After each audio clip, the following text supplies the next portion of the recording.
majtama'a qaumun fi baitin min buyutillah yatluna kitaballah wa yatadarasunahu fima bainahum illa nazalat alaihimus sakinah wa ghasyiyatuhumur rahmah wa haffat bihimul malaikah wa dzakarahumullahu fiman indah. Tidaklah suatu kaum duduk di salah satu rumah Allah membaca ayat-ayat Allah dan sama-sama mempelajarinya kecuali turun kepada mereka as-sakinah, ketentraman dan kenyamanan. Wa ghasyiyatuhumur rahmah, dan mereka diliputi pula oleh rahmat, kasih sayang dari Allah Subhanahu wa taala. Wa haffat bihimul malaikah, dan mereka pun dikelilingi oleh para malaikat, karena malaikat suka majlis-majlis zikir dan ilmu. Wa dzakarahumullahu fiman indah, dan Allah akan banggakan sebut-sebut mereka di kalangan malaikat-malaikat yang ada di sisinya, di masyarakat atas. Mudah-mudahan kita termasuk yang sering disebut-sebut di sisi Allah di kalangan para malaikat, dan di akhir majelis ini mudah-mudahan kita pula mendapatkan seperti yang tersebut dalam hadis qudsi, qumu maghfuran lakum, silahkan berangkat meninggalkan majelis ini dalam keadaan diampuni dosa-dosa kalian.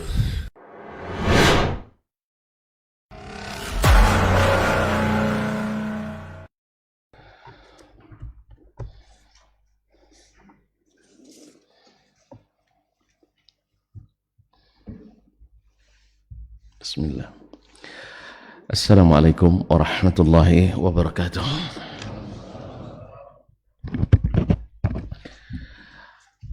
Innal hamdalillah nahmaduhu wa nasta'inuhu wa nastahdihi wa nastaghfiruhu wa natubu ilayhi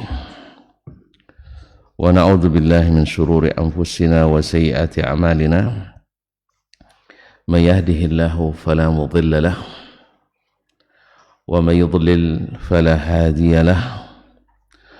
أشهد أن لا إله إلا الله وحده لا شريك له وأشهد أن محمدا عبده ورسوله لا نبي ولا رسول بعده. يا أيها الذين آمنوا اتقوا الله حق تقاته ولا تموتن إلا وأنتم مسلمون. يا أيها الناس اتقوا ربكم الذي خلقكم من نفس واحدة وخلق منها زوجها وبث منهما رجالا كثيرا ونساء واتقوا الله الذي تساءلون به والأرحام إن الله كان عليكم رقيبا. يا أيها الذين آمنوا اتقوا الله وقولوا قولا سديدا يصلح لكم أعمالكم ويغفر لكم ذنوبكم ومن يطع الله ورسوله فقد فاز فوزا عظيما. أما بعد فإن أصدق الحديث كتاب الله وخير الهدي هدي محمد صلى الله عليه وسلم وشر الأمور محدثاتها وكل محدثة بدعة وكل بدعة ضلالة. Kaum muslimin, kaum muslimat, al-hadirin wal hadirat, wal mustami'in wal mustami'at, wal musyahidin wal musyahidat, jemaah salat subuh di Masjid Zaid bin Thabit radhiyallahu anhu Pekanbaru, ataupun yang mendengarkan melalui 91,1 FM, serta yang menyaksikan melalui media dimanapun berada. Bapak dan Ibu, saudara-saudari, adik-adik dan anak-anak yang saya muliakan, yang saya hormati, yang saya cintai. Alhamdulillah, dengan banyak memuja dan memuji Allah Subhanahu wa taala, kita bersyukur kepadanya, nikmat yang diberikannya kita gunakan subuh ini untuk memenuhi panggilannya. Semoga kehadiran kita ini dipenuhi rahmat kasih sayang Allah dan dijauhkan dari segala murka dan kemarahannya, sehingga di akhir majlis Mudah-mudahan kita mendapatkan bingkisan berupa ampunan Allah Subhanahu wa taala. Dengan memohon juga kepadanya, mudah-mudahan kita dijadikan para penuntut ilmu dengan niat yang tulus dan ikhlas, sehingga mendapatkan pula pahala dan ganjaran yang berlipat-lipat daripadanya. Rabbana zidna ilma warzuqna fahmah. Semoga Allah menambah kita ilmu dan memberi kita rezeki pemahaman yang benar, dan dikuatkan pula untuk mengamalkannya. Amin. Salawat dan salam kepada baginda Nabi alaihi salatu wassalam, yang ilmunya mudah-mudahan menerangi hati kita, yang sunnahnya membimbing jalan kita, sehingga di akhirat nanti kita tidak kecewa dan beliau pun tidak sedih melihat kita. Amin ya rabbal alamin. Oleh itu mari kita banyak-banyak berselawat dan salam kepadanya, mudah-mudahan semakin dekat dia di hati kita. Kaum muslimin, kemarin berhenti pada pertanyaan Pak Edi, apa yang maksud dengan al-khabaru al-wahid, hadis ahad. Ketika Imam Asy-Syafi'i rahimahullah masih menjelaskan masalah bahwasanya tentang ayat kemarin, orang-orang yang diharamkan untuk dinikahi. Di ujung ayat Allah mengatakan wa uhilla lakum ma wara'a dzalikum. Dihalalkan bagi kalian selain yang itu. Ini bersifat umum, tetapi tidak umum mutlak. Ada takyid, ya ada takhsisnya. Maka Nabi SAW mengatakan la yujma'u bainal mar'ati wa ammatiha. Seorang perempuan tidak boleh dinikahi bersamaan dengan saudari ayahnya atau bibinya. Ya Pak ya. Wala bainal mar'ati wa khalatiha, dan tidak pula boleh dinikahi itu sebut dalam ayat tuh. Sudah ada dalam ayat wa antajma'u bainal ukhtaini. Yang di luar ayat ini hadis. Wala yujma' bainal mar'ati wa khalatiha. Tidak pula boleh dinikahi seorang perempuan bersamaan dengan bibinya, adik atau kakak ibunya. Jadi baik dari bibi pihak ayah maupun bibi pihak ibu. Ini tidak tersebut dalam ayat. Nah, kalau dipahami bahwasanya antara ayat dengan hadis ini bertentangan, tentu kalah hadis kan? Kenapa kalah hadis? Ya, Quran lebih kuat. Ya, Quran lebih kuat. Semuanya dari Allah Pak ini. Semuanya dari Allah. Hadis pun dari Allah Subhanahu wa taala. Wa ma yantiqu 'anil hawa. Cuman riwayatnya Al-Qur'an mutawatir. Ini yang mau dijelaskan sekarang. Mutawatir, semua ayatnya diriwayatkan secara mutawatir. Bahkan qiraatnya dengan 7 qiraat mutawatir. Sebagian menyampaikan 10. Ada qiraat syadzah tapi tidak berpengaruh pada qiraat yang mutawatir. Nah, lalu kata Imam Asy-Syafi'i di ujungnya kemarin, falam a'lam mukhalifan fi ittiba'i. Saya tidak tahu ada ulama yang menyelisih ini. Semuanya mewajibkan mengikuti hadis ini. Berarti kalau demikian tak satu pun ulama mempertentangkan antara ayat dan hadis ini. Jelas? Walaupun tidak sama kuat, walaupun kuatnya tidak sama. Makanya di kalangan ulama kita Ahlus Sunnah wal Jamaah bahwa berhujjah dengan hadis sama dengan berhujjah dengan Al-Quran, sama-sama kuatnya. Walaupun Al-Quran riwayatnya lebih kuat. Tidak menyalahi hal ini kecuali sebagian golongan yang menyimpang. khususnya yang menyimpang dalam masalah akidah. Yang menyimpang dalam akidah. Kita kan sudah sepakat mengatakan kemarin, bila antum menyimpang berarti terpisah. Terpisah kan? Terpisah dari jamaah. Terpisah dari jamaah. Kalau begitu berarti antum tidak lagi ahlu. Ya kalau sudah keluar jalur sunnah berarti tidak lagi ahlu sunnah. Terpisah dari jamaah berarti tidak lagi ahlul jamaah. Berarti gelar ahlus sunnah wal jamaah tidak patut bagi orang yang menyimpang. Apa sebab? Dia keluar dari jalur. Berarti semakin jauh dia keluar, semakin iyalah Pak, semakin jauh dia keluar, semakin terpisah dari sunnah dan dari jamaah.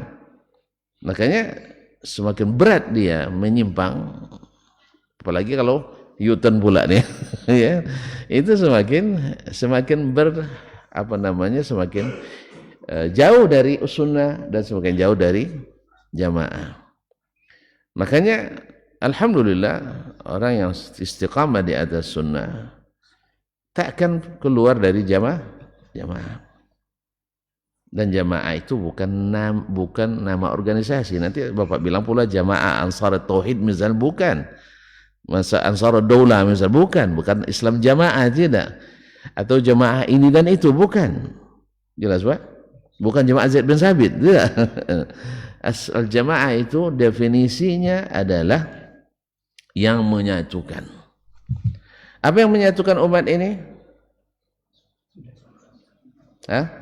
Saling memahami. Yang menyatukan umat ini adalah saling memahami. Tak boleh saling menyalah gitu. Enggak. Al-Quran was sunnah. Tapi semua pakai Al-Quran sunnah Pak, tapi bantah juga. Gimana? Dengan pemahaman yang benar. Semua bilang pemahamannya benar. Antum ketemu sahabat. Terus di mana tahunya? Semua pakai kitab. Semua pakai kitab. Ada yang kuning lagi kitabnya. Semua pakai kitab. Jadi, semua pakai kitab. Tetap juga bantah. Makanya disinilah pentingnya apa yang digaungkan oleh Syekh Al-Albani pada zaman ini. Sebenarnya digaungkan oleh ulama sebelumnya. Mohon maaf. Oleh ulama-ulama sebelumnya. Bahwa harus ada tasfiyatul ilm. Ilmu itu harus dibersihkan lagi. Karena sudah bercampur antara ilmu barat dengan ilmu timur, ilmu selatan dengan ilmu utara. Sehingga banyak suku-suku Benalunya. Suku-suku Benalu tidak menyaksikan kemarin, itulah terlambat itu. Ada benalu-benalu yang hinggap di pohon-pohon Al-Quran dan Sunnah ini. Nah, benalu gimana Pak? Dipelihara? Tapi cantik bentuknya. Iya. Nah, demikian juga sakit tahu sakit? Enggak tahu. Jadi hiasan orang sekarang. Taruh dalam pot jadi indah nih. Tapi ditaruh di kayu merusak kan? Nah, Pak kalau punya pohon kelapa nanti ini banyak ngajar tentara berbaris saya dengan apa jadinya. Masih punya pohon kelapa. Udah lama enggak pulang kampung nampaknya. Enggak punya bapak. Pulanglah sekali-sekali. Ya biar tahu pohon kelapa yang ditumbuhi oleh sake itu sake. Yang milenial enggak tahu Pak, kita kerja antara kita aja. Yang ditumbuh itu pasti satu berpengaruh pada buahnya.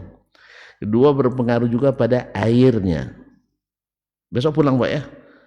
Kalau Bapak takut ajak saya ke kampung. Nah, kita cari nanti pohon kelapa yang ada sakenya, pohon kelapa yang tidak. Mana yang lebih baik mutu airnya? Coba, tidak pernah diteliti ya? Coba teliti nanti. Nah. Jadi kaum muslimin dan muslimat dirahmati Allah. Demikian juga dengan Islam ini. Orang sekarang Islam cenderung dengan perasaan, sah? Cenderung dengan perasaan. Tapi kalau untuk mengukur apa ini, pakai data. Ya, mengukur bikin bangunan harus pakai data, mendiagnosa penyakit harus pakai data. Tapi kalau agama pakai perasaan. Itu yang masalahnya. Main rasa-rasa dan kira-kira. Baik, ke sini kembali Pak. Jangan terlalu panjang di situ Pak. Jadi selesai kita. Nah. Jadi kata Imam Syafi'i rahimahullah, falam a'lam mukhalifan bittiba'i. Saya tak tahu seorang pun ulama. Tentu dia bicara tentang ulama nih Pak. Kalau yang tidak berilmu kan tidak masuk dalam kategori ini. Ya. Sebab orang yang tidak berilmu kan tidak berhak bicara tentang ilmu. Sama juga orang berlemu, orang yang tak berlemu tak bisa bicara tentang tahu lemu beda lemu dan ilmu. Tidak tahu juga Pak. Perbedaan ilmu dengan lemu. Bapak dah lama tinggal di kota jadi banyak. Masuk sekampung tuh, ilmu tuh sihir, dukun dan sebagainya. Nah, itu lemu namanya. Tidak pernah nuntut ya. Bapak sejak kecil dah di kota nampaknya, itulah ruginya. Alhamdulillah. Fa'alam a'lam mukhalifan, tak satu pun saya mengetahui ulama yang menyalahi ini. Semuanya sepakat wajib mengikuti hadis ini. Bahwa bila bapak menikah dengan seorang wanita, jangan coba-coba melirik bukan yang lain. Ini terpengaruh PP nomor 10 lagi. Jangan jauh-jauh pergi. Jangan sekali-kali melirik bibi istri. Kalau saudarinya dah ada, selesai kaji dia ayat tadi. Bibinya, kalau bahasa kita apa tuh ya? Ete atau maknya. Jadi kalau saudara bapak panggil mak ya, saudara ibu dipanggil ete. Udah? Nah, kalau bahasa Jawa apa? Bule. Nah, kalau bule itu apa? Adik ibu. Kalau bule? Oh, bude kakak ibu. Oh, mohon maaf saya tidak salah baca saya ya, bude. Ibu gede sama ibu cilik. Oh gitu. Tapi saudara ibu dua-duanya. Kalau saudara bapak? Oh sama juga.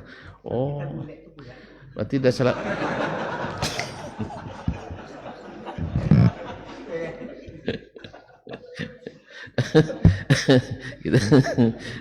kita iyalah boleh.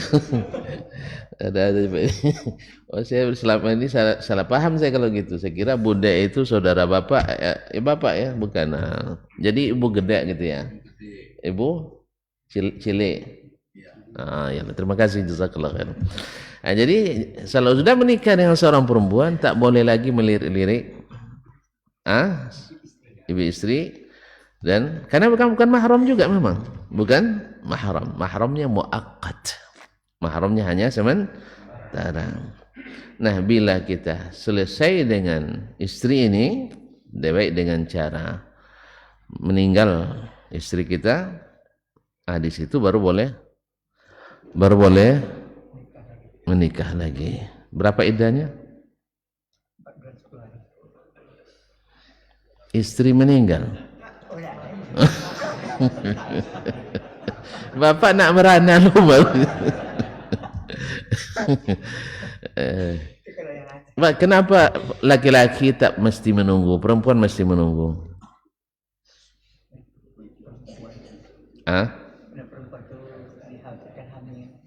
Iya, perempuan itu kan perempuan itu kan harus dibersihkan, harus diketahui ada berisi atau tidak, hamil atau tidak. Ada lebih hal dari sisi psikologis, tapi ini sepandangan saya sendiri ya, mungkin salah, saya bukan ahlinya, tapi saya hubung-hubungkan antara ilmu psikologisnya bahwa wanita itu lebih cepat melupakan daripada laki-laki.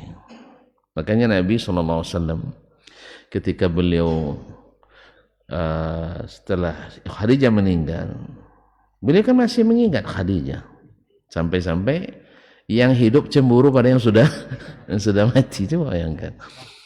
Tapi kalau perempuan Saya terima, ini ilmu saya terima dari istri saya ini. Ya, ya. Iya serius ya, dari istri saya terima. Kalau perempuan bila sudah menikah lagi, dia lupa pada yang pertama. Kecuali yang pertama luar biasa baiknya kan, ini luar biasa jahatnya. Itu mungkin. Tapi selama dia bahagia dengan kedua ini, pada umumnya sebab hati wanita itu memang tidak berkotak-kotak kayak laki-laki. Laki-laki di sini bilang engkau yang paling kucintai. Besok di sana itu lagi yang paling cintai. Itu laki-laki. Untung itu dibolehkan. Untung itu dibolehkan. Oleh sebab itu maka laki-laki tidak mesti menunggu. Dia akan masih tetap ingat. Apalagi laki-laki ini suka mengkomparasikan. Membanding-bandingkan. Perempuan jarang sebab tahu dia suaminya kalau sempat dibandingkan dengan orang lain, wih gawat. Tapi kalau perempuan laki-laki suka gitu. Ini di sini keasinan, di sana tidak terasa garam. Nah, itu biasa laki-laki itu. Cuman ada yang sampai mengeluarkan, ada yang hanya memendam di dalam. Mana yang bagus? Biarlah pecah di perut, jangan pecah di mulut. Gitu aja, terasa bila diam aja, tinggalin aja, tidak dimakan, selesai masalah. Tapi kalau bapak bilang, oh tidak ada garam, bahaya. Dia bilang garam mahal katanya. Garam mahal, uang belanja tidak tambah. Nah, akhirnya lama dia buat itu. Baik, fakanat fihi dilalatan. Dalam hal ini terdapat dua dilalah, dua petunjuk, dua dalil. Satu, dilalatun ala anna sunnata Rasulullah sallallahu alaihi wasallam la takunu mukhalifatan li kitabillah bihal. Yang pertama menunjukkan bahwasanya tidak satu pun sunnah yang bercanggah dengan kitabullah. Tak satu pun hadis atau sunnah yang menyalahi Al-Quran dalam kondisi apapun. Itu yang pertama. Buktinya tadi sudah dijelaskan ada di ayat wa hillalakum ma wara'a dzalikum, dihalalkan bagi kalian yang sesudahnya selain daripada itu. Ternyata masih ada yang diharamkan berdasarkan sunnah, kan seolah-olah bertentangan. Tetapi kata Imam Syafi'i ini tidak bertentangan. Tidak bertentangan. Berarti umumnya ayat ditaksis dengan hadis Nabi sallallahu alaihi wasallam sesuai dengan fungsi hadis, yaitu menjelaskan makna yang dituju dari Al-Qur'anul Karim. Dilatun ala sunnah Rasulullah takun mukhalifatan li kitabillah bihal walakinnaha mubayyinatun ammahu wa khassahu. Tapi sunnah menjelaskan mana makna umum, mana makna khusus. Itu yang pertama, Pak. Wa dilalatun ala annahum qabilu fi khabar al-wahid. Yang kedua menjadi petunjuk bahwa para ulama menerima hadis yang diriwayatkan oleh satu orang. Oleh satu orang. Hadis wahid. Kemudian ini menjadi istilah khabaru ahad atau khabaru wahidin. Sebab Imam Asy-Syafi'i rahimahullah mengatakan ini sebab bibit-bibit ilmu kalam itu sudah mulai nampak, di mana ada orang dengan logikanya menolak hadis-hadis yang diriwayatkan oleh perorangan, tidak jamaah, tidak ramai yang meriwayatkannya. Ada yang menolaknya secara total dalam hukum dan masalah akidah. Tapi ada yang sedikit malu-malu menolaknya di bab akidah, menerima di bab hukum. Apa makna bab hukum? Tentang misalnya ini hadis tentang hukum menikahi wanita yang masih terkait hubungan darah dengan istri kita, kan hukum nih. Nah yang seperti ini sebagian menerima, tapi ada sebagian yang sudah mulai menolak itu. Alasannya alasan logis, memang logis. Manusia bisa lupa. Manusia bisa lupa, bisa bisa salah. Bisa lupa, bisa salah. Nah, perawi manusia atau tidak? Manusia. Paham, Mbak? Nah, sekarang kita akan menisbatkan hukum ini kepada Allah dan Rasul. Seolah-olah kan kita berkeyakinan hukum ini hukum Allah dan hukum. Saya ulang kembali. Di waktu sudah mulai mendekati, jadi agak saya ulang kembali. Manusia bisa salah, bisa lupa. Kayak Rabbana la tu'akhidna in nasina aw akhtana. Nah, perawi hadis mungkin salah, mungkin lupa, mungkin. Nah, ketika dia sendiri meriwayatkan hadis ini, padahal dia mengandung muatan hukum. Hukum ini akan disebutkan kepada siapa? Kepada Allah dan kepada hukum Islam dinisbatkan kepada siapa? Allah dan bukan umat Islam, Rasulullah. Umat Islam tidak maksum dah secara personalnya, kepada Allah dan Rasul. Karena yang syari' itu, yang pembuat syariat itu kan hanya Allah dan Rasul sallallahu alaihi wasallam. Ketika kita meriwayatkan ini, berarti kita mengatakan ini hukum Allah dan hukum Rasul sallallahu alaihi wasallam. Kenapa dia sendiri meriwayatkan? Kenapa dia sendiri yang meriwayatkan? Dia mungkin salah, mungkin lupa. Jelas? Oleh sebab itu maka mereka, daripada kita ragu, lebih baik tolak saja. Jelas, Pak?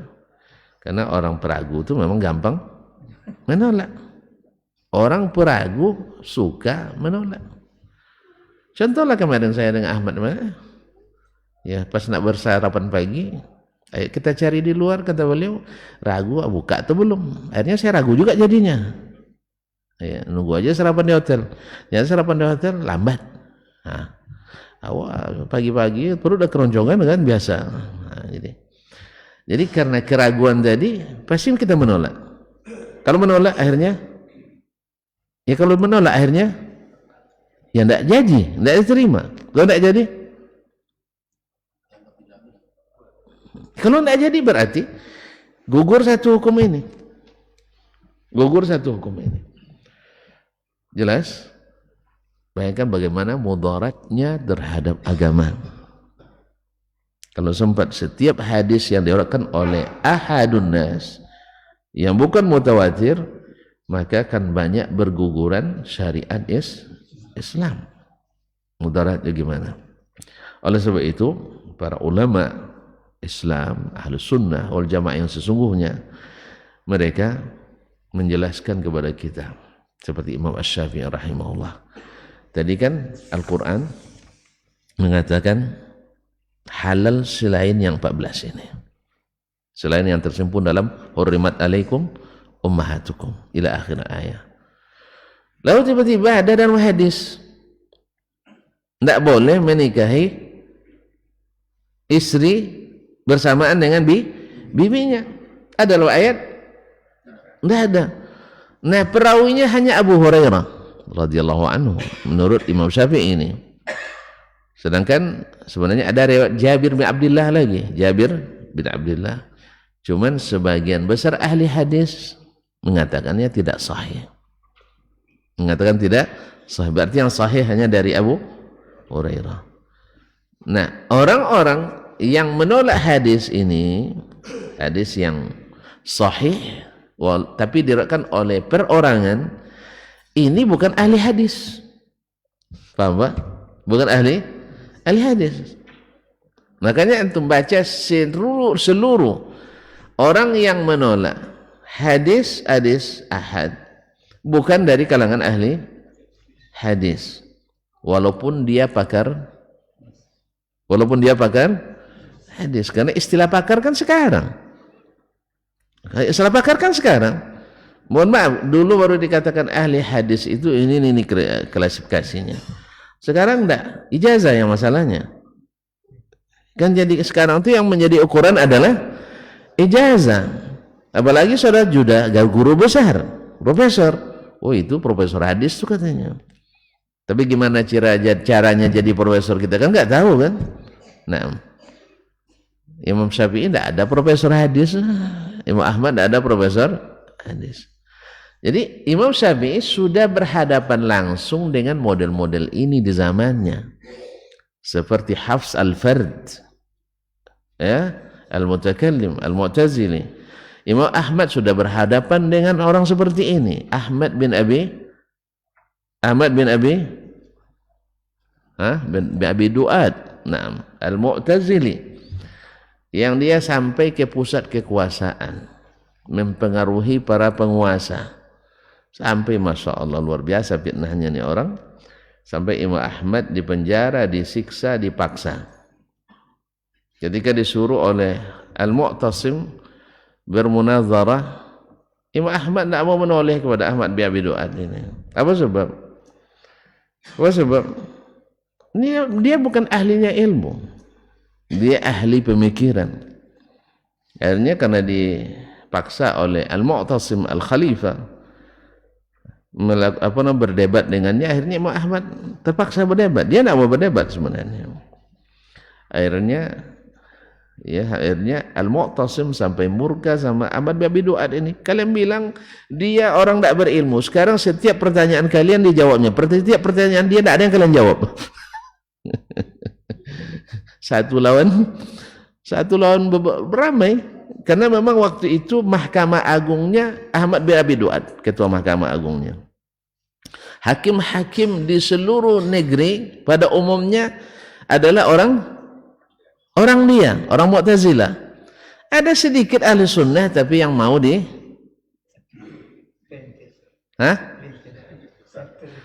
Pak, bukan pelintir ini Pak. Pelintir begini, adistel. Ini bahasa isyarat begini, tapi kalau begini atuh. Ya, jadi sampai 70 hakim tinggi memfatwakan Imam Ahmad sesat menyesatkan. Bayangkan fitnahnya. 70 hakim tinggi yang besar. Tentu khalifah kan percaya kan? Ini orang-orang hebat pakai titel semua. Ya. Ahli pemikiran, pandai bahasa kitab Yunani, bahasa asing pandai, istilah-istilah asing pandai. Ini kan salahnya juga. Ini penyakit yang terjadi hari ini, para ahli kita selalu memakai istilah-istilah asing dianggap hebat. Itu dulu sudah ada di abad kedua ketika kitab Yunani diterjemahkan, sehingga bahasa Arab rusak. Kita sekarang juga mengalami hal yang sama ketika para pakar kita menggunakan bahasa asing, bahasa Indonesia rusak. Ini saya sampaikan di depan siapapun. Saya katakan bahasa Indonesia rusak oleh para akademisi. Sebab mengajarkan bahasa Indonesia tidak pakai istilah Indonesia. Apa tadi diptong, konjungsi, mana-mana. Memang kita tidak punya kata tambahan, imbuhan, iya kan? Kata depan, kata sambung. Nah, ini sudah dipakai kata-kata. Tapi apa awak pengajar tidak paham, no? Pengajarnya aja tidak paham. Akhirnya rusak bahasa. Ini gara-gara tren-tren istilah asing. Ini di mana-mana. Penyakit ini sampai ke kalangan ustadz pun terbawa-bawa. Sampai saya pun terpaksa juga kadang-kadang menggunakannya. Itu supaya terlihat keren juga dikit. Ya, kalau enggak, ini ya, awak lah sudah tamat Timur Tengah, Arab Saudi pula kan. Orang Arab tuh mana pandai dia bahasa katanya. Kan dia kadang tidak pandai awak. Sama kita tidak pandai nyerah. Bahasa Arab tidak pandai ini. Awak tinggal di Arab tidak pandai bahasa Arab. Jadi pondok pandai bahasa Arab. Setelah kita dengar bahasa Arabnya, baca kitabnya, patutlah. Memang yang biasa kata orang Arab, la ya'lamul fadla li zawil fadli illa zawul fadli. Takkan ketahui kelebihan orang punya kelebihan kecuali orang punya kelebihan juga. Dia serba kekurangan, terpaksa mencari kekurangan orang. Catat itu, siapa yang suka mencari kekurangan orang, sebenarnya dia yang punya kekurangan. Termasuk ustaz ya.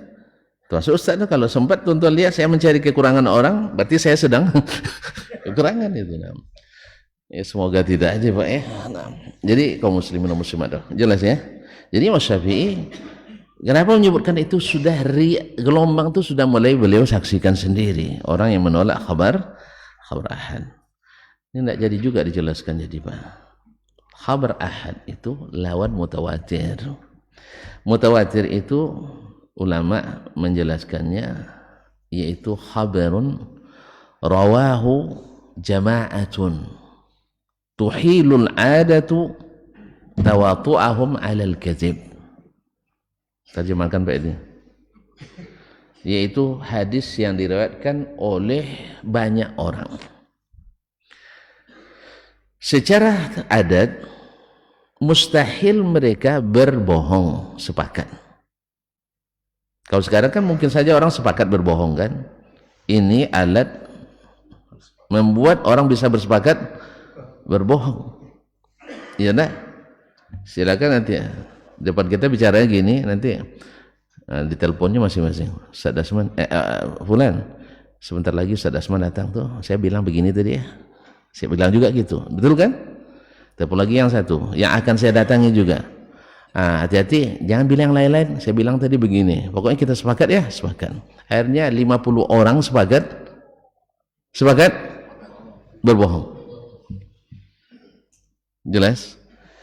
Nah, di zaman itu satu yang bisa menjadi ahli hadis itu, ini mohon maaf tuan-tuan, ini mohon maaf ini. Yang tersinggung enggak? Tersinggung boleh, tersinggung jangan. Nah, kita hari ini kayak enggak ada yang lulus bisa jadi perawi hadis. Kecuali hadis maudhu. Serius ini. Sebab orang yang meriwayatkan hadis hari itu tak boleh pernah tercatat berdusta selama hidupnya. Saudara tunjuk tangan yang tak pernah berdusta. Jujur, jangan-jangan nunjuk tangannya dah juga termasuk dusta lagi. Saya selalu tanya dia mahasiswa saya, apa hukum berdusta? Dia bilang, dosa besar apa dosa kecil? Masya Allah, tanpa ragu mereka bilang dosa kecil. Tapi tidak semua, ada sebagian itu.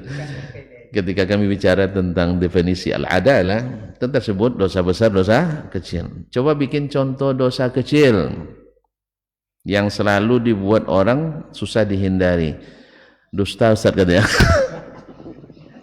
Jadi zaman ini dusta sudah jadi dosa kecil. Padahal itu sebesar-besar dosa setelah syirik dan durhaka pada orang tua. Sampai Nabi mengulang-ulangnya berkali-kali. Maka wajarlah hari ini, maka saya katakan tak patut satu pun jadi perawi hadis kecuali hadis maudhu.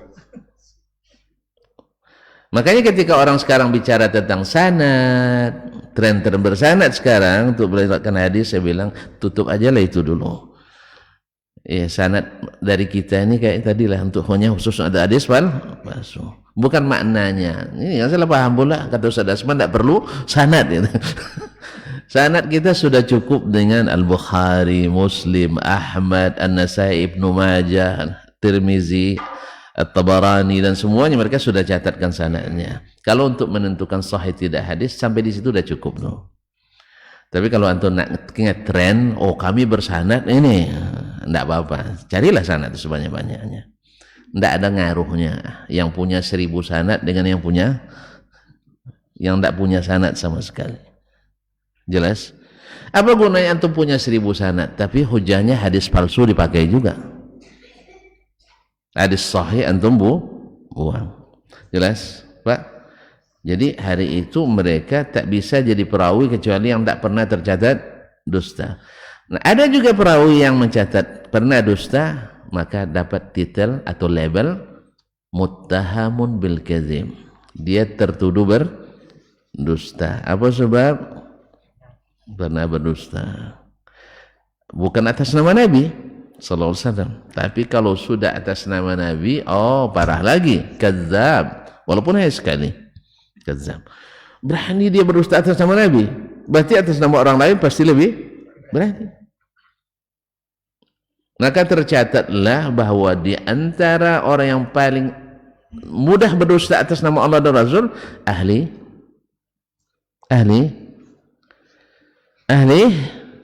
hadis, ahli kitab. Pak, ahli bid'ah, apa takut nyebut bid'ah? Saya pun sebenarnya takut, tapi karena ini harus disebut, tidak bisa lagi. Yang paling suka berdusta atas nama Allah dan Rasul adalah ahli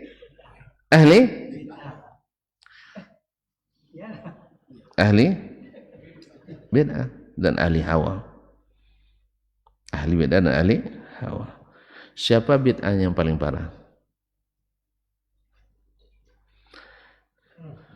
Pada nengok saya, kenapa? Yang paling parah adalah Syiah. Makanya Syiah nomor 1 pendusta. Ya. Orang yang paling kuat mengikut hawanya siapa?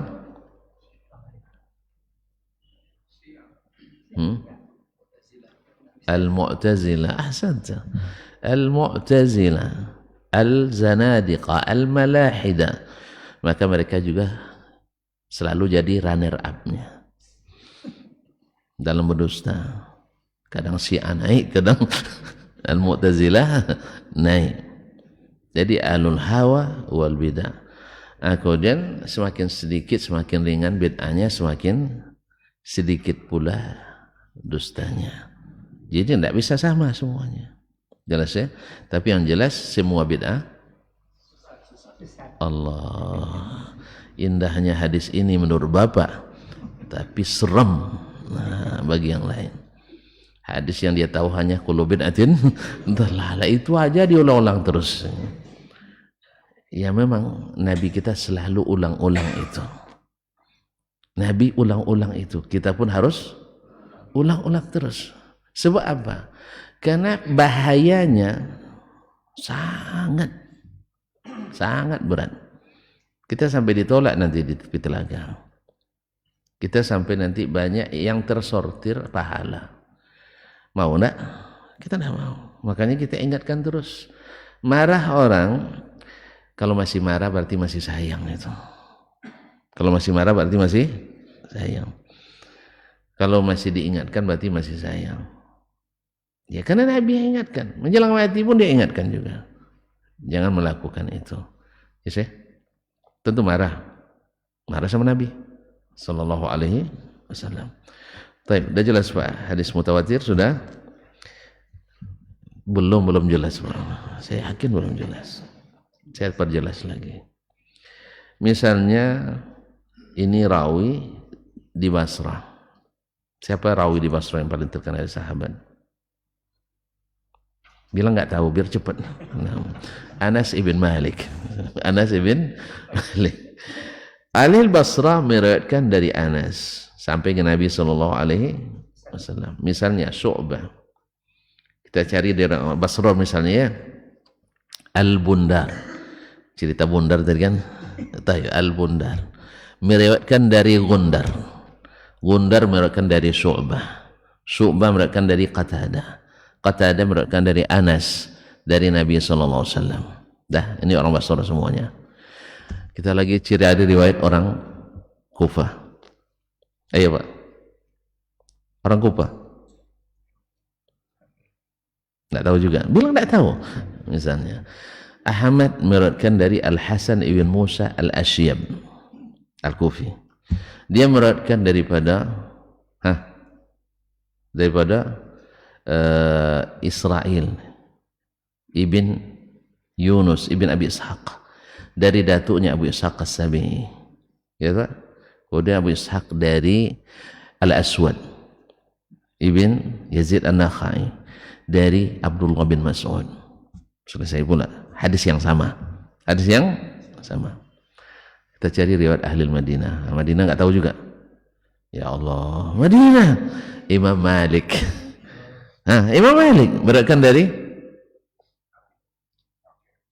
Nafi' Maula bin Umar dari Ibnu Umar dari Nabi, hadis yang sama. Jelas Pak? Hadis orang Mesir, ayo. Syafi'i. Syafi'i Mesir ya. Tayyib, alas. Syafi'i dari siapa? Hilang, cari yang lain aja lah ya. Naam. Misalnya Imam Muslim meriwayatkan dari Abdullah ibn Wahab al-Misri, dari Al-Lais ibn Sa'ad, dari Al-Lais ibn Sa'ad, dari Shu'aib ibn Amri ibn Abdullah ibn Muhammad bin Abdullah bin Amr bin Al-As an abihi an jaddihi an Nabi sallallahu alaihi wasallam. Hadis yang sama. Cari lagi, mana? Hadis mana lagi? Ahli Makkah. Sufyan bin Uyainah dari Amru ibn Dinar, dari Abdullah bin Abbas. Makkah. Semua dari jalan yang berbeda, di negeri yang berbeda-beda, tidak ada alat komunikasi, tapi riwayatnya sama.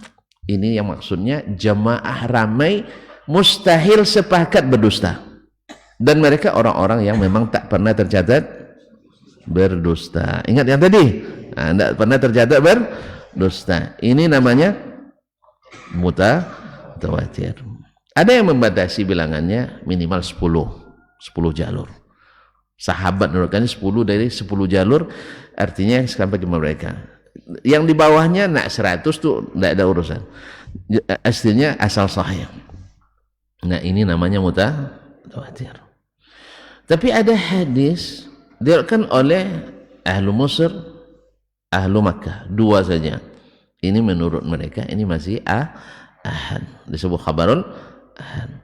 Nah, kalau misalnya Bapak menerima hadis riwayat Al-Humaidi dari Sufyan bin Uyainah, dari Amru bin Dinar, dari Ibnu Abbas, menurut Bapak bagaimana?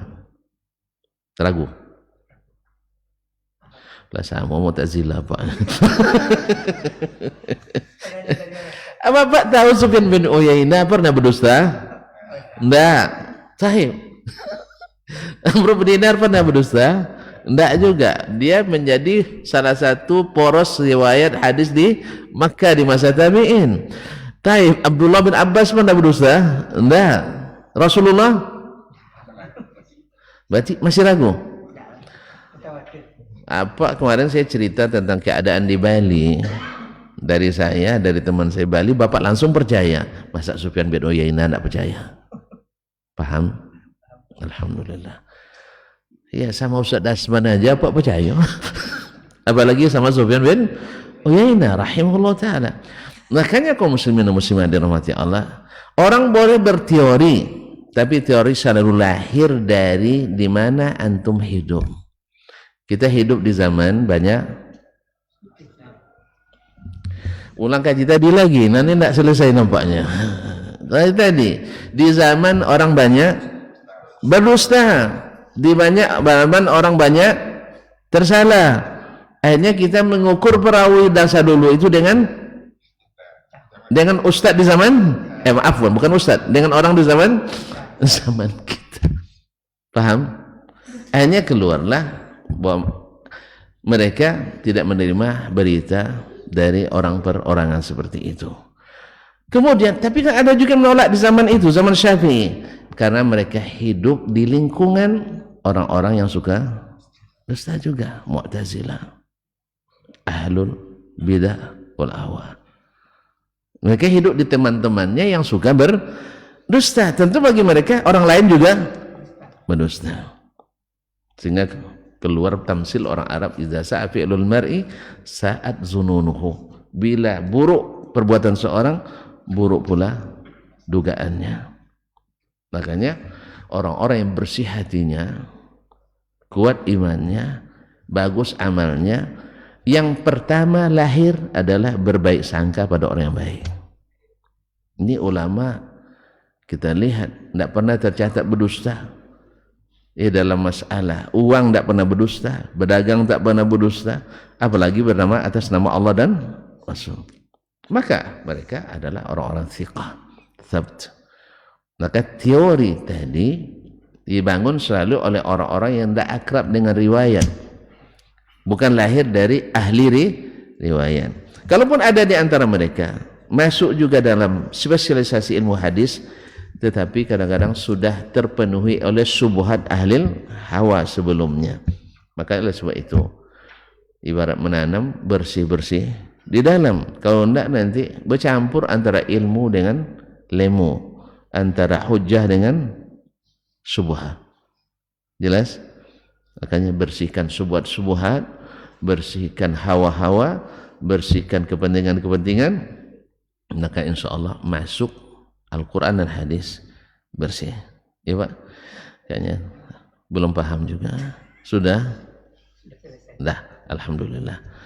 Terus kita lanjutkan minggu depan, insya Allah.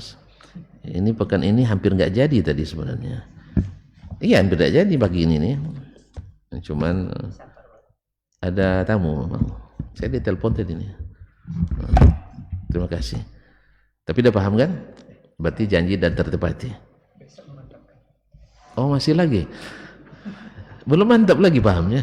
Sudah, alhamdulillah. InsyaAllah ta'ala tabarakallah. Itu ada gunanya nanti dalam memahami yang selanjutnya. Terima kasih dan mohon maaf. Wallahu ta'ala alam wa sallallahu ala nabiyyina Muhammad wa sallam. Subhanakallah bihamdik asyhadu an la ilaha illa anta astaghfiruka wa atubu ilaik. Wassalamualaikum warahmatullahi wabarakatuh.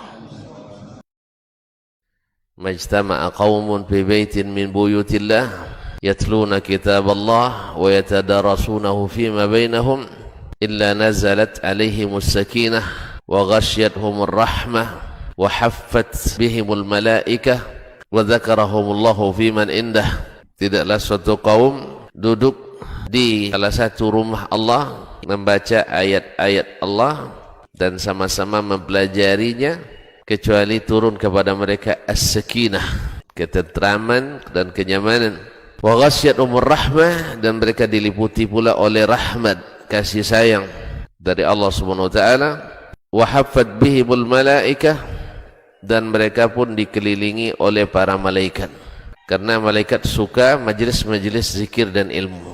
Wa dzakarahumullahu